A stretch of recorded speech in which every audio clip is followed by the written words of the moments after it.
नमस्कार। आज हम जेम्स क्लियर की किताब एटॉमिक हैबिट्स पर आधारित एक समीक्षा के मुख्य विचारों पर बात कर रहे हैं। हाँ, ये किताब काफी चर्चा में रही है। बिल्कुल। और ये इस बात पर है कि कैसे छोटे रोज के बदलाव मिलकर मतलब बड़े नतीजे ला सकते हैं। समीक्षा कहती है कि ये किताब व्यवहार बदलने के लिए एक बहुत ही प्रैक्टिकल तरीका बताती है। हाँ, मतलब मुश्किल चीजों को आसान बनाने का तरीका। सही। तो जो उसका मूल विचार है वो ये कि बड़े बदलाव एकदम से नहीं आते, नहीं, बिल्कुल नहीं। बल्कि सैकड़ों छोटे छोटे फैसलों से, जिन्हें वो परमाणु आदतें कहते हैं। एटॉमिक हैबिट्स, हाँ। राइट। ये रोज सिर्फ 1% बेहतर होने वाली बात को बल देता है। तो देखते हैं इसमें और क्या खास है। चलिए। समीक्षा में इस बात पर काफी जोर है कि किताब का ढांचा व्यवहार परिवर्तन के 4 नियमों पर टिका है। हाँ, वो 4 नियम। ये सुनने में तो मतलब काफी सीधे लगते हैं। क्या इसमें कुछ खास है? हाँ, बिल्कुल। ये 4 नियम हैं। इसे स्पष्ट बनाएं, मतलब क्लियर। अच्छा। इसे आकर्षक बनाएं, अट्रैक्टिव। इसे आसान बनाएं, इजी। और इसे संतोषजनक बनाएं, सैटिस्फाइंग। सुनने में शायद ये सिंपल लगे, पर आदतें बनाने या तोड़ने का ये एक बहुत ही मजबूत मॉडल है। तो ये सिर्फ विल पावर की बात नहीं है? नहीं नहीं, वही तो खास बात है। ये एक सिस्टम बनाने के बारे में। इच्छा शक्ति तो मतलब आती जाती रहती है। सही। सिस्टम ज्यादा भरोसेमंद है। बिल्कुल। और वो जो चौथा नियम है संतोषजनक बनाना, वो सिर्फ इनाम के बारे में नहीं है। अच्छा। वो अपनी प्रोग्रेस को देखने, उसे महसूस करने के बारे में ज्यादा है। वो एक साइकोलॉजिकल बूस्ट देता है। ये दिलचस्प है। समीक्षा में एक उदाहरण भी था हैबिट स्टैकिंग का। हाँ, हैबिट स्टैकिंग। कि सिर्फ ये मत कहो मैं 10 मिनट मेडिटेशन करूंगा, बल्कि उसे किसी पुरानी आदत से जोड़ दो। जैसे सुबह कॉफी बनाने के ठीक बाद मैं 10 मिनट मेडिटेशन करूंगा। एक क्लियर ट्रिगर बन जाता है। सिग्नल जैसा। सही।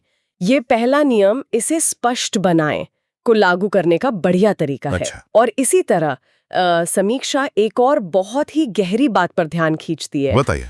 परिणाम आधारित आदतें और पहचान आधारित आदतें, इनके बीच का फर्क। ओके, परिणाम और पहचान। हाँ, समीक्षा के अनुसार असली और टिकाऊ बदलाव इस पर निर्भर नहीं करता कि आप क्या पाना चाहते हैं, तो फिर बल्कि इस पर कि आप किस तरह का इंसान बनना चाहते हैं, अपनी पहचान। अच्छा, मतलब लक्ष्य ये नहीं कि एक किताब खत्म करनी है, नहीं, बल्कि ये कि मुझे एक पढ़ने वाला इंसान, एक रीडर बना है। बिल्कुल। ये सोच में ही एक बड़ा बदलाव है ना? हाँ, है तो। एक बाहरी लक्ष्य के बजाय एक अंदरूनी पहचान। एकदम सही। और जब आदतें आपकी पहचान से जुड़ जाती हैं, तो उन्हें बनाए रखना मतलब बहुत आसान हो जाता है। क्यों? क्योंकि वो फिर सिर्फ एक काम नहीं रह जाता, वो आप कौन है उसका हिस्सा बन जाता है। ये बात तो जमली है। समीक्षा में भी यही कहा गया है कि लंबे समय तक टिकने वाली आदतों का यही राज है। समीक्षा ये भी मानती है कि शायद कुछ लोगों को ये सब जरूरत से ज्यादा सिंपल लगे। हाँ, ये आलोचना हो सकती है। लेकिन फिर ये भी कहती है कि शायद इसकी असली ताकत इसी सीधेपन में है। बिल्कुल, ये प्रैक्टिकल है। और इसमें किस्से भी हैं, रिसर्च भी है जो इसे भरोसेमंद बनाते हैं। हाँ, और ये सिद्धांत सिर्फ हेल्थ या एक्सरसाइज तक ही सीमित नहीं है ना? नहीं। इन्हें आप कहीं भी लगा सकते हैं, अपने काम में, पैसों के मैनेजमेंट में, क्रिएटिविटी में, रिश्तों में भी। सही। ये असल में इंसान के व्यवहार को समझने और उसमें अच्छा पॉजिटिव बदलाव लाने का एक फ्रेमवर्क देता है। तो अगर हम पूरी बात का सार निकालें जो इस समीक्षा से समझ आया, हाँ, तो वो ये है कि छोटी, लगातार और सोच समझकर डिजाइन की गई आदतों में गजब की ताकत होती है। सही कहा। सफलता बड़े लक्ष्यों से ज्यादा सही सिस्टम बनाने से आती है, रोजमर्रा के छोटे कदमों से। बिल्कुल। और हाँ, जाते जाते एक सोचने वाली बात छोड़ जाते हैं जो इसी समीक्षा से निकली है। जरूर। अगर लक्ष्यों के बजाय पहचान पर फोकस करना इतना पावरफुल है, तो ये नजरिया हमारी उन लंबी अवधि की इच्छाओं मतलब लॉन्ग टर्म एस्पिरेशंस को कैसे बदल सकता है, जिनके बारे में शायद किताब में सीधे बात ना हुई हो। जैसे सिर्फ अमीर बनना सोचने के बजाय एक अनुशासित निवेशक बनना या एक वैल्यू बनाने वाला इंसान बनना।